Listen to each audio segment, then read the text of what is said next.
Bonsoir. Bonsoir tout le monde. Vous ne me connaissez pas, je suis Steve Brown Jones. Je suis un chanteur américain que personne ne connaît. Et j'étais de passage à Poissy et la commis de ma vie, m'a demandé de venir chanter au début du spectacle. Musique!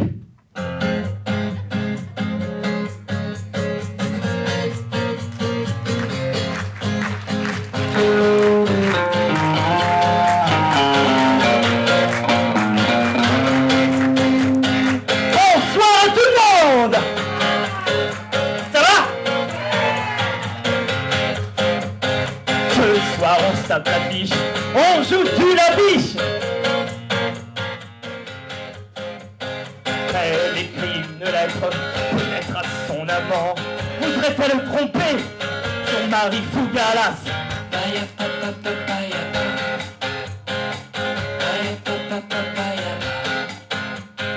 Il est plutôt salace, elle est plutôt jolie. Une fille comme ça, je la veux dans mon lit.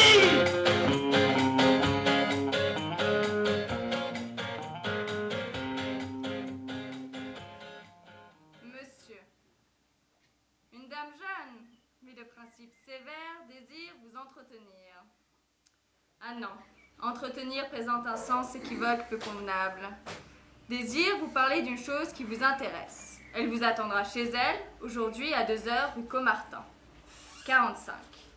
Post-scriptum. Vous passerez sans parler au concierge, vous monterez à l'entresol et demanderez Madame Emma Fougalas. Voilà, c'est parfait. Ni trop, ni trop peu. Marianne! Madame? Où est votre mari? Pas d'accord, il est dans le cabinet de monsieur. Encore? Mais qu'est-ce qu'il peut bien faire toute la journée dans le cabinet de monsieur Fougalas? Il travaille, enfin il écrit. J'ai un domestique qui est un savant, lui, une brute. Je ne voudrais pas diminuer l'affection que vous avez pour votre mari, mais c'est une brute. C'est bien vrai, madame. Je ne m'explique pas la faiblesse de monsieur Fougalas qui lui permet de s'installer dans son cabinet. C'est bien vrai, madame. Après tout, ça vaut mieux que d'aller au cabaret. C'est bien vrai, madame. Vous n'êtes pas spirituelle non plus, vous. C'est bien vrai. Mais au moins, vous êtes toujours de mon avis. Pas d'enveloppe. Elles sont dans ma chambre. Vous viendrez prendre cette lettre dans un instant. C'est très pressé. Elle me trouve bête. Si seulement elle savait.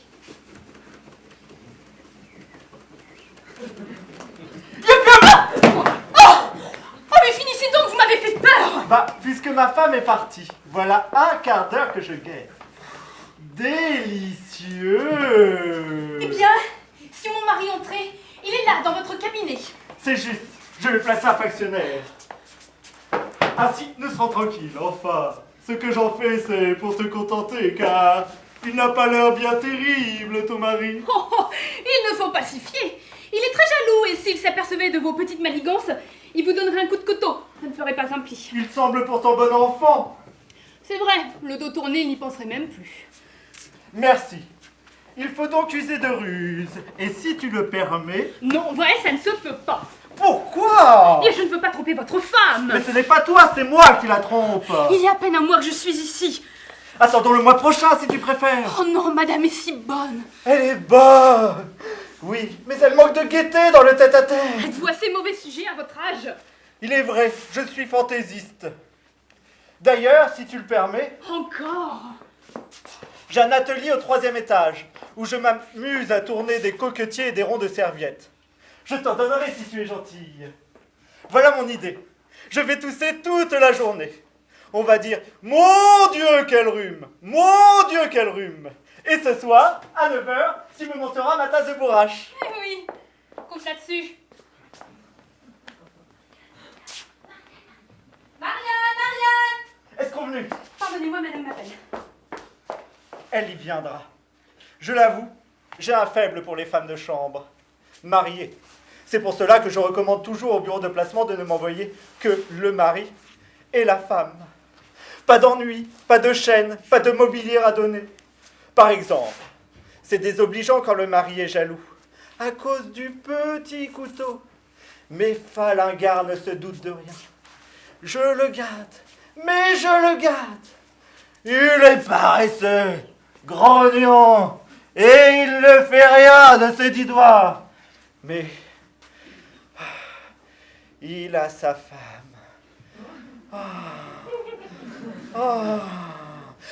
Ah ça, que peut-il bien faire toute la journée à farfouiller dans ma bibliothèque? S'il était poète, je le voudrais. Il me lirait ses vers, je lui dirais charmant, charmant, et il m'aimerait comme mon frère.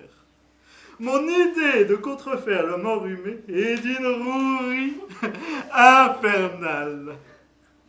Mais il faut que le mari m'entende tousser. C'est important.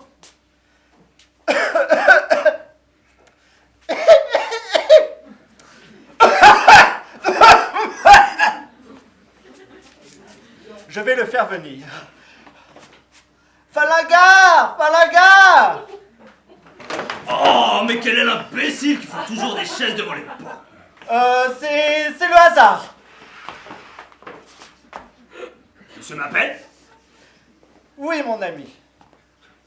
Peut-on avoir l'air plus bête? Posons mon rhume. Mon ami, je t'ai fait venir pour te dire...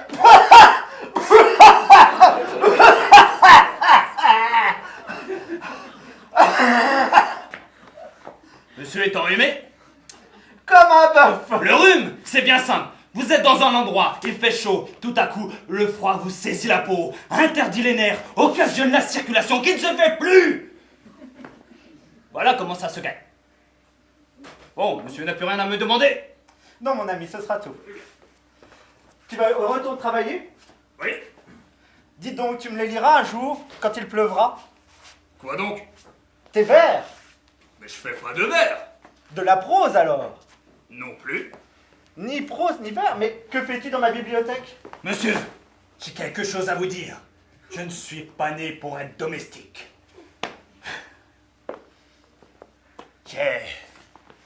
J'ai eu une bosse.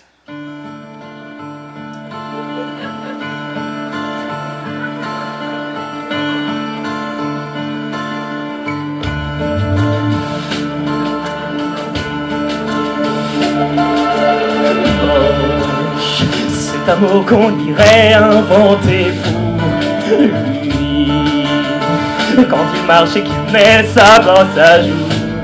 Tellement sorti, un dromadaire qui se balade dans le nez.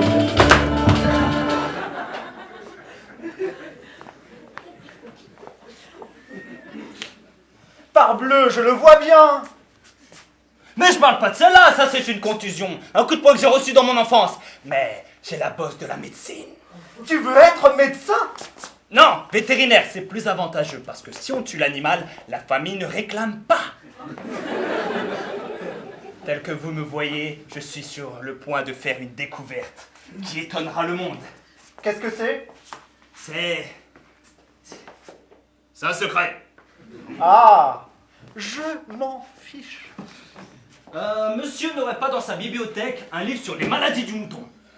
Non, j'ai Voltaire, Bossuet, Musso. Oh, que de bavards! Monsieur, madame vous appelle. Tout de suite. Posons mon rhume avant de partir. Le pauvre, je lui donne pas 4 sous de son avenir. Je pense qu'il me faudra ce soir une tasse de bourrache. Elle a compris.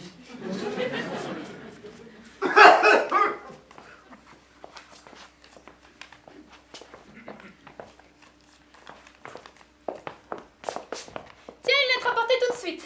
Eh, porte-la, toi! Ah non, non, non, non, non, tu me fais faire toutes tes courses. Eh, les femmes, faut que ça travaille. Oui. Et l'homme? L'homme, ça doit garder les foyers. D'ailleurs, j'ai des raisons pour pas sortir, hein? C'est bon. Oui, et ben moi aussi. Tu vas pas faire la mauvaise tête. Là, Non. tu oublies que l'épouse doit obéissance à son époux. Oui, mais quand ils ne sont pas mariés... Tu vas te taire. Et comme nous ne le sommes pas grâce au ciel... Tu vas nous faire flanquer la porte. Oh, eh bien, je chercherai une autre place. C'est ennuyeux à la fin d'être exploité par un homme qui ne vous est de rien. Marianne, pas d'acrimonie, hein? Car enfin, je ne te connais pas, moi. Nous étions ensemble dans le même bureau de placement, quand tout à coup Monsieur Fougalas entre et dit à l'employé « Je ne veux prendre que le mari et la femme. Alors j'arrive et je te dis tout bas, voulez-vous faire la frime d'être marié avec moi? C'était très fin. » Comme j'étais sans place, j'accepte. Ah tiens, combien tu me dois ta position? Mais ce n'est pas une raison pour me faire faire toutes tes courses. Je monte l'eau, le bois, le charbon, pendant que tu te chauffes les mollets dans le cabinet de monsieur. D'abord, je prépare un examen. D'ailleurs, si je te laisse faire ma sale besogne, c'est pour mieux tromper les bourgeois. Parce qu'entre mari et femme, on se doit des petits services. Réciproque. Oui, chacun son tour. Cette année, c'est le tien. Et l'année prochaine... Oh, tu verras. Oh, merci. Mais... dans notre position, il y a une chose choquante. Qui a longtemps que je voulais t'en parler. Quoi donc? Eh bien, ta chambre est à l'entresol et la mienne au 5e. Eh bien... Eh bien, entre mari et femme, c'est immoral. As-tu fini, vilain bossu? Bonsoir. Aïe, à chaque fois, il me fait taper. C'est pas une passe, c'est une contusion, hein? Oh, voilà un beau merle! Avec ses lunettes et sa bosse! Tu vas te taire. Non! Si. Non! Si. Non! Oh, une querelle! Monsieur, c'est Falingar qui ne peut pas porter cette lettre. Oh, Falingar! Eh, c'est elle. Elle me l'a pas demandé poliment, elle m'a traité de bossu. Bon,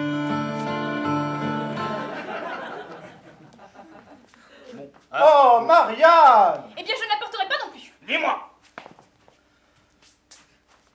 Alors... que monsieur décide. Oh, vous savez, les affaires de ménage. Ménageons le mari et surtout la femme. Ah, c'est bien simple, aucun de vous deux ne veut la porter donc. Non. Non. Alors, voyons... c'est simple. Oui, je sais. Le concierge va la porter.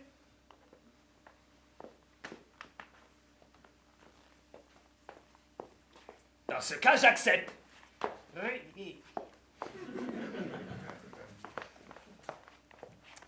Tiens, porte-la lui et reviens tout de suite, j'ai besoin de toi. J'y vais. Feignante. Bossu! Eh bien, tu vois, tout finit par s'arranger.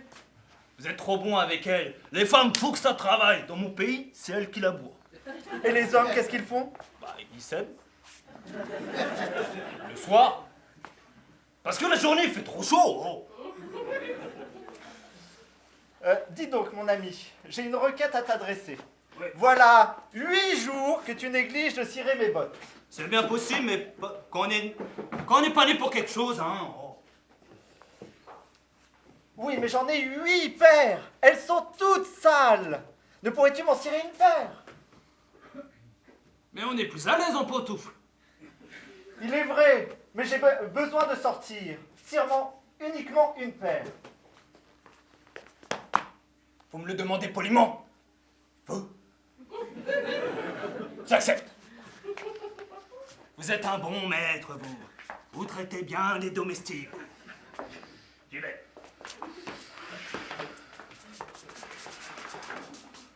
Ah, s'il n'avait pas sa femme, quel coup de balai! Dis donc, Falingar. Où est donc Falingar? Je l'ai convaincu de me cirer mes bottes. Nous avons 5 bonnes minutes. Ah, et s'il rentrait? C'est juste. Ah si, nous sommes tranquilles.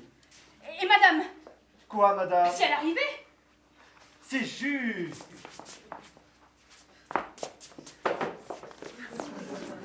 Ah si, nous sommes chez nous. Marianne. Marianne. Marianne, embrasse-moi. Non! Mais pourquoi? Eh bien, ce n'est pas l'usage. Tu as une excuse. C'est aujourd'hui l'anniversaire de mon frère et ma fête. Ah! Mais surtout, ne le dis pas à ma femme. Ça pourrait lui donner l'idée de nous les souhaiter. Pas de problème. Marianne, souhaite-moi ma fête. Permettez, monsieur.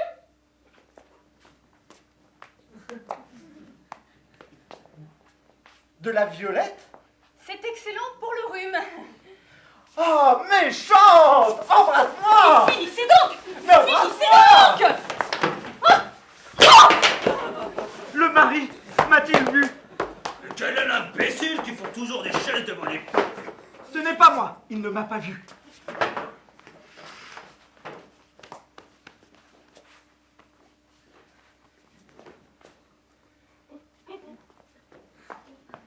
Voilà mon vote! Flattons-le. Jamais on n'a vu de travail aussi bien fait. Mais comment fais-tu, Falingard? Oh, le dévouement, monsieur! Cela fait longtemps que je ne t'ai donné une gratification. Ah, c'est vrai. 40 sous la semaine dernière. Mais comme monsieur est satisfait de moi, je prendrai la liberté de lui demander une chose qui me ferait bien plaisir. Quoi donc? Un mouton! Cela tombe à merveille. Nous avons du gigot pour dîner. Non, un mouton vivant et malade autant que possible. Pourquoi faire? Pour une expérience. Sur moi? Non, je traite qu'une espèce de bête à la fois.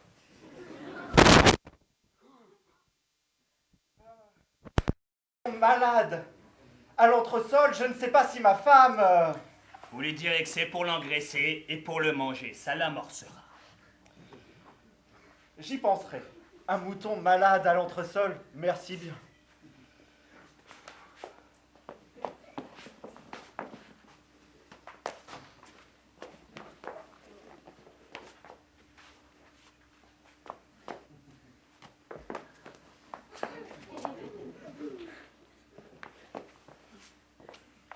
Monsieur va sortir? Oui? Monsieur ferait mieux de prendre une voiture. Pourquoi? Pour ne pas les crotter. Oh, merci, je ferai attention. Monsieur,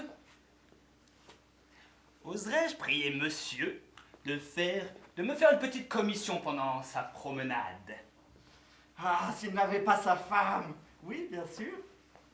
Oserais-je prier monsieur de passer chez le pharmacien, ça fera du bien pour son rhume, et de me prendre 15 grammes de bichlorure de potassium. C'est pour une expérience. Sur moi? Non.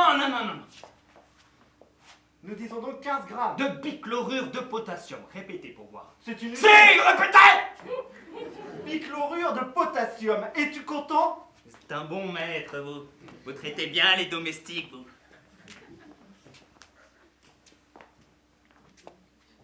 Comme ça, je sortirai pas. D'ailleurs, j'ai des raisons pour pas sortir. Il y a 2 mois, j'étais domestique chez un vétérinaire. Un matin, un garçon boucher Pierre Massacrin, un colosse de mon pays, la Chapelle aux Pots, là où ce que la route descend, puis remonte, puis redescend. Bon, et hier, Massacrin arrive avec une bête qui a mal aux yeux. Bon, mon maître étant sorti, je décide de l'examiner et de faire une saignée. Au lieu de percer une veine, je coupe l'artère et l'animal s'affaisse sans prononcer un mot. Et paie son tribut à la nature. Mais Massacrin me dit, mon petit, c'est 800 francs. Naturellement, je refuse. Si la science devait payer toutes ses erreurs, où irions-nous, nous autres savants? Hein? Et là, il m'allonge une raclée à faire fendre l'obélisque, qui est pourtant une pierre de taille. Alors, il me dit, je reviendrai demain. Moi, le soir même, je prends mes affaires pour dépister Massacrin. Il me cherche. Il me retrouve rue Tiquetone. Et là, il me dit, mon petit, c'est 800 francs. Vrai, je ne les ai pas. Et là, il m'allonge une seconde raclée, plus monumentale que la première. Et puis, je me cache. Je n'ai plus à sortir. J'ai bien essayé de me rendre méconnaissable, hein, ainsi que cette bosse. Ah, un heureux subterfuge, parce qu'en dessous je suis lisse comme un bronze. Mais, bah ça craint le défunt. Et le mieux est de pas mettre le mien dehors. Or je passe mes loisirs avec les bêtes de la maison. La maîtresse de maison avait une tortue. J'ai lu dans un livre que les maladies de tortue pouvaient supporter des poids énormes. J'ai voulu voir ça. Bon, j'ai guetté une voiture de moellon. J'ai posé la tortue sous la roue. Et là, crac! Putain, elle a explosé. Elle a payé son tribut à la nature.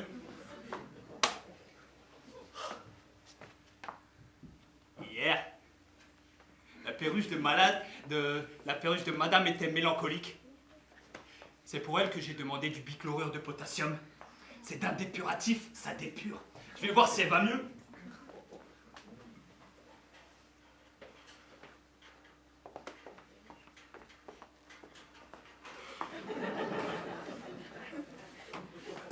Ah bah elle a l'air bien. Allez. Petite fifi. Saignée inopportune. Je vais la mettre à l'air.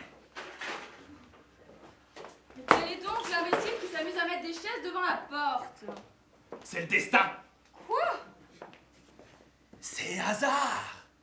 Quelle brute! Tenez, donnez donc cette grappe de raisin à manger à ma perruche. Aïe. Oh, pour son second déjeuner. Non, tout de suite, je désire l'avoir mangée. Vous savez, ces bêtes-là, ça mange quand ça veut, hein. Alors, voyons, essayez. Ouais, elle a pas l'air en train. Bon, je vais essayer quand même.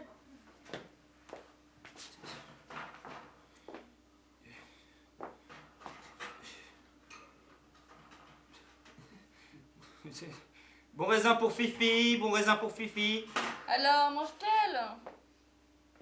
Non, je vois Edouard. Voyons. Oh mon Dieu! Elle est raide! Oh! Elle a payé son tribut à la nature. Oh, madame, faudra mieux d'en acheter une autre. Oh non, j'ai trop de malheur avec mes pauvres bêtes. Depuis un mois, tous les animaux de la maison meurent, les uns après les autres. C'est le chat qui a commencé. Ensuite, le chien. Il était délicat. Enfin, j'avais une tortue. C'est cependant dur, une tortue. Non, pas tant qu'on croit. Et un matin, je l'ai trouvée brisée en 4 morceaux. La peste bovine. Je ne sais ce que c'est, mais je ne veux plus avoir de bêtes. Ah, si madame avait un mouton. Un mouton? Vous êtes fou? Est-ce que je peux faire paître un mouton dans l'appartement? Oh, ça laisse presque pas de traces. Ah là, si c'était une vache, oui, mais... Oh mon Dieu, quel idiot! Écoutez-moi bien, un monsieur va venir me demander. Vous le prierez de m'attendre ici. Et s'il vient pas? Vous dites. Je dis s'il vient pas. Eh bien quoi, s'il ne vient pas? Vous ne me préviendrez pas? Quelle épaisseur! Elle comprend rien, elle est bête. Je voulais dire, s'il vient pas, je vais devoir l'attendre toute la journée. J'ai pas que ça à faire, moi! Faut que je me dégote, mon mouton.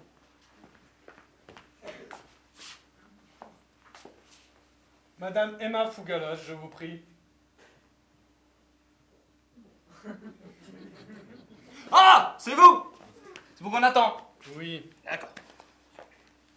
veuillez lui faire passer ma carte. Chirurgien militaire Rampico. Wow. Un confrère. Bon. Je vais voir si elle est disponible. Merci.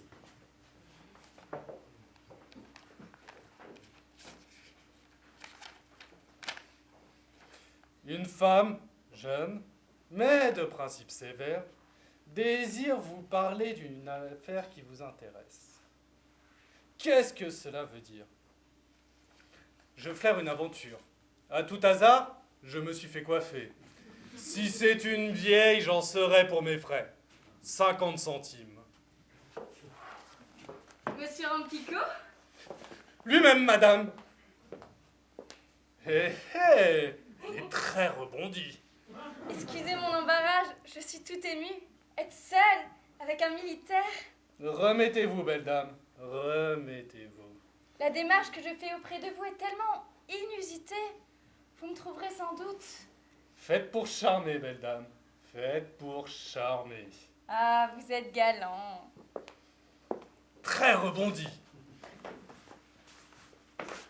Comment ne le serait-on pas à la vue de pareils attraits? Franchement, j'avais peur d'être volé. Quoi?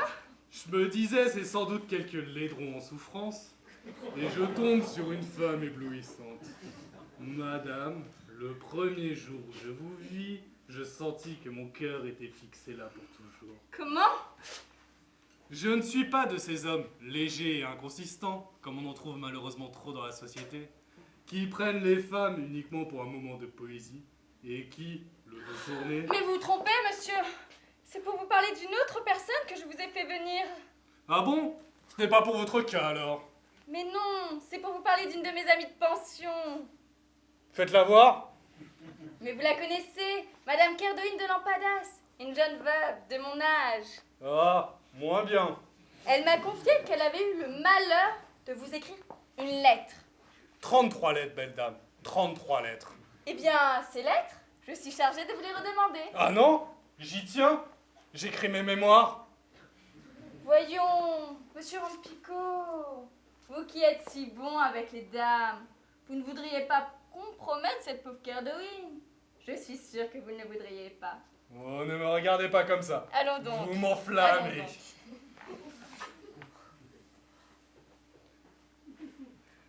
Voyez-vous, je ne me promène pas avec ça dans ma giberne. Eh bien, allez les chercher. D'accord, mais à une condition. Laquelle?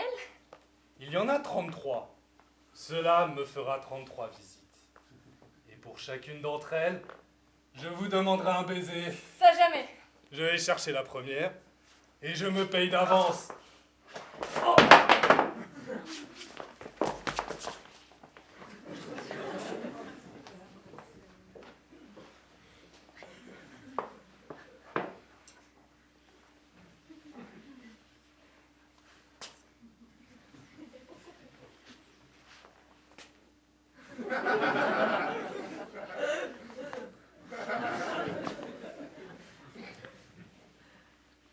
Ah, c'est vous! Il m'a vu! Oh, vous inquiétez pas, je ne dirai rien. Ah, je saurais reconnaître ton silence. Non, non, non. Pas d'histoire d'argent entre nous. Ça serait trop amer. Ah, Je préfère vous demander une consultation. tu es malade? Non, une consultation sur une découverte que j'ai faite. Toi? Oui. Mais attention, hein, n'en parlez à personne. Non.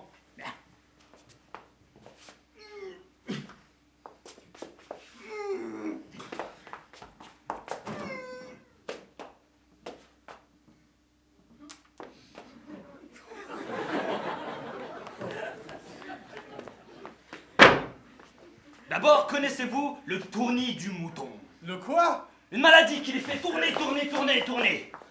Ah, j'en ai entendu parler, mais je n'ai pas de mouton dans ma clientèle. D'aucuns disent que c'est un ver qu'ils ont dans la tête, d'autres une boule d'eau. Des bêtises! Moi, je pense que c'est des fourmis. Suivez-moi bien.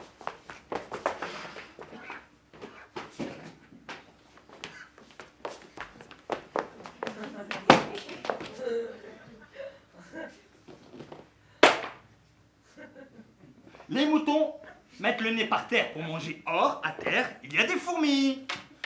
Mais les fourmis aiment à grimper. Et là, chut, ne dites pas. Elles descendent, elles montent nuitamment dans la narine de l'animal. Et là, elles se disent, tiens, il fait chaud, pas de vent, pas de courant d'air. Et là, paf! Elles vont chercher leurs œufs, nuitamment. Et ceci éclot. Et là... Et le cerveau de l'animal devient une véritable fourmilière qui grouille, qui grouille, qui grouille. Et c'est pour ça que le mouton tourne. Oui, qu'est-ce que c'est que cet animal? Et maintenant, comment les en faire sortir? Voilà le problème. Votre avis à vous? Je n'en ai pas. Ah, voici la mienne. N'en parlez à personne, c'est ma fortune.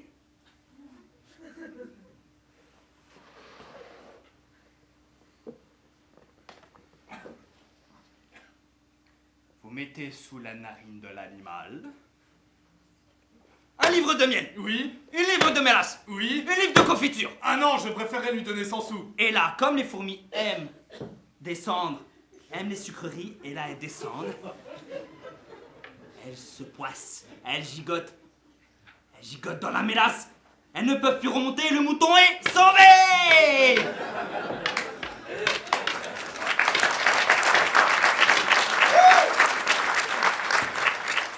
Alors, elle va bien, mon avis? Magnifique. C'est admirable. Mais n'en parlez à personne, c'est ma fortune. Non, sois tranquille. Idiot mais sincère. Il reste un bout.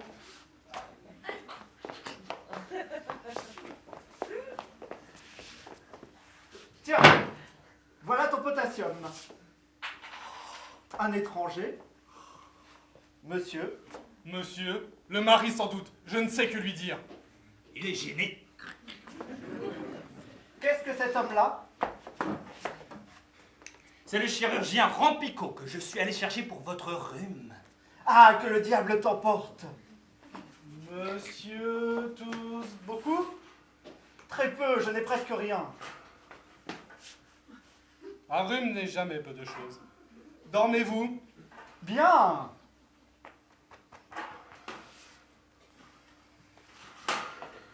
Bien mal, bien mal.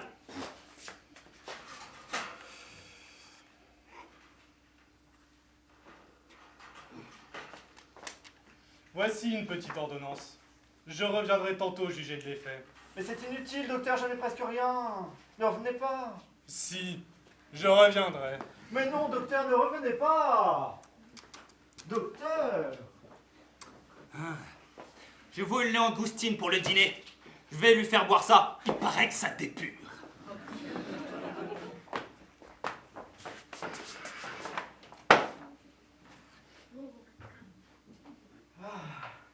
Payer 10 sous pour un rhume qu'on n'a pas. Falaga, s'il revient, tu lui diras que je n'y suis pas. Ok.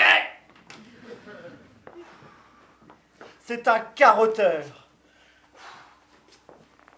Ah, Marianne, c'est entendu ce soir. Tu me montres ma bourrache à 9h.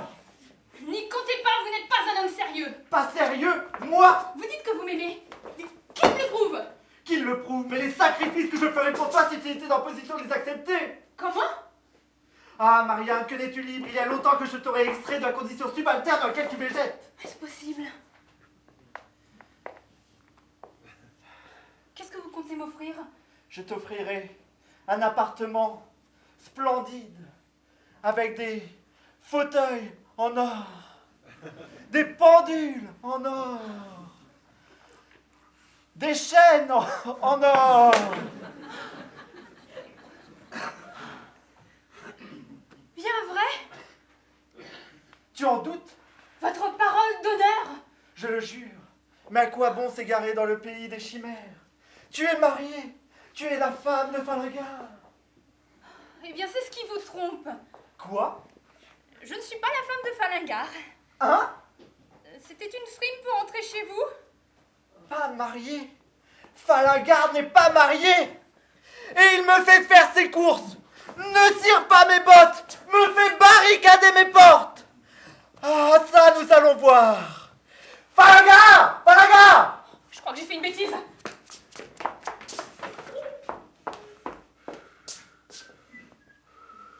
Oh, mais quel un imbécile! L'imbécile, c'est toi! Putain! Idiot crétin!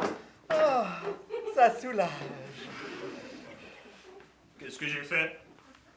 Tu n'es pas marié. Oh, tu t'as bavardé!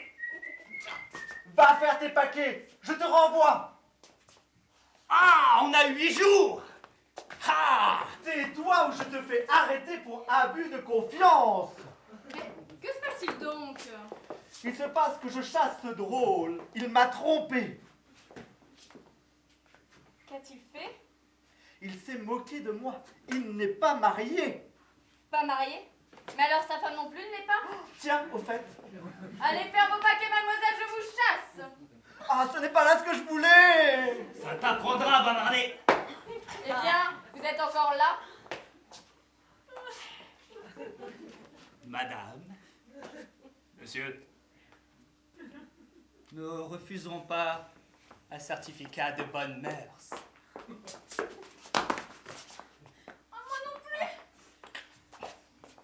Tout à fait, je vais le rédiger de ce pas. Sois tranquille, je prendrai soin de toi. Ah, madame me regrettera. Quoi? Il vous a embrassé, l'autre. Hein? Viens, on va faire nos baguettes.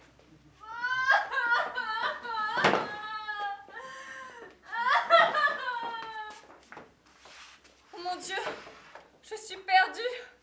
Me voilà à la merci de cet homme, un domestique.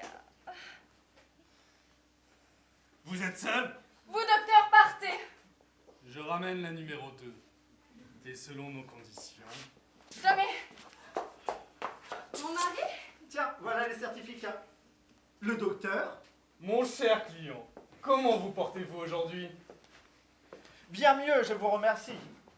Je suis pratiquement guéri. Guéri, guéri. C'est ce qu'on dit. Mais votre affection est beaucoup plus grave qu'il n'y paraît. J'en causais à l'instant avec Madame Fougalas. Oui, oui, à l'instant. Il est malin comme un page.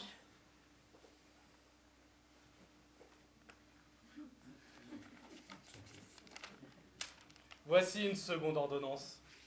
Je reviendrai demain. C'est inutile, docteur, ne revenez pas. Nous là.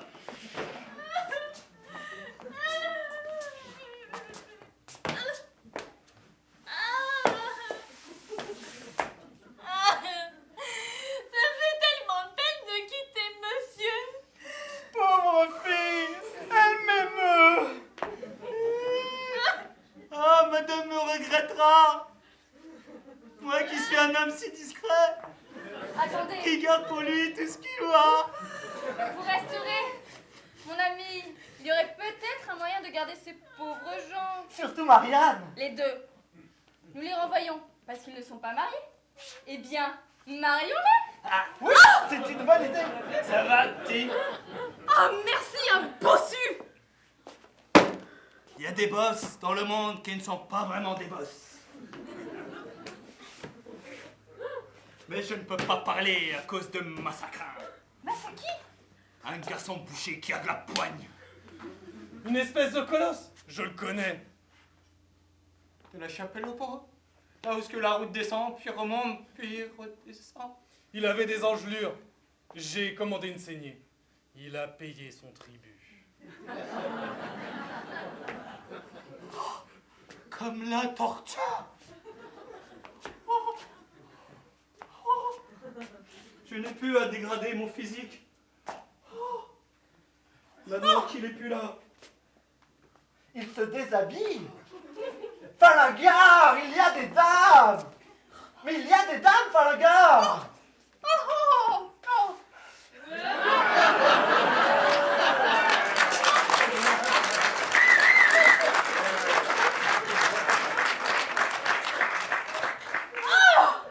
Qu'est-ce qu'il est beau!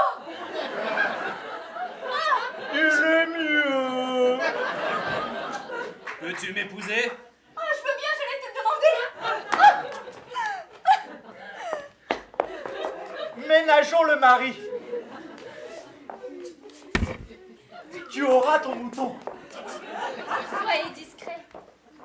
Vous aurez votre mouton. Garde le secret. Tu auras ton mouton.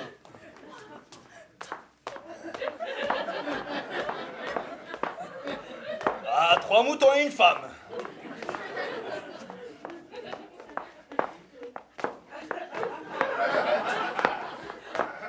Ah, moi, je soignerai les moutons. J'essaierai de soigner aussi ma femme.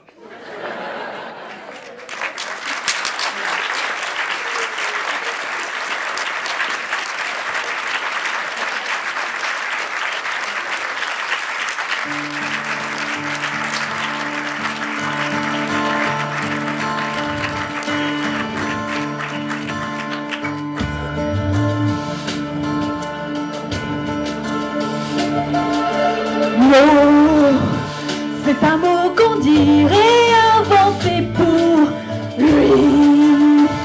Quand il marche et qu'il met son corps à jour, tel un Apollon qui se contemple, fier de lui. Alors je sens que je vais me rendre dans son lit. J'ai posé mes yeux sur ses pectoraux immenses. Je vais me marier à lui, ma vie a un sens. Oh, et est-ce lui qui lui jettera la première pierre? Celui-là mérite un beau coup de pied en arrière. Oh, Flanagan, Laisse-moi rien qu'une fois, dernièrement dans les bras de sa mère.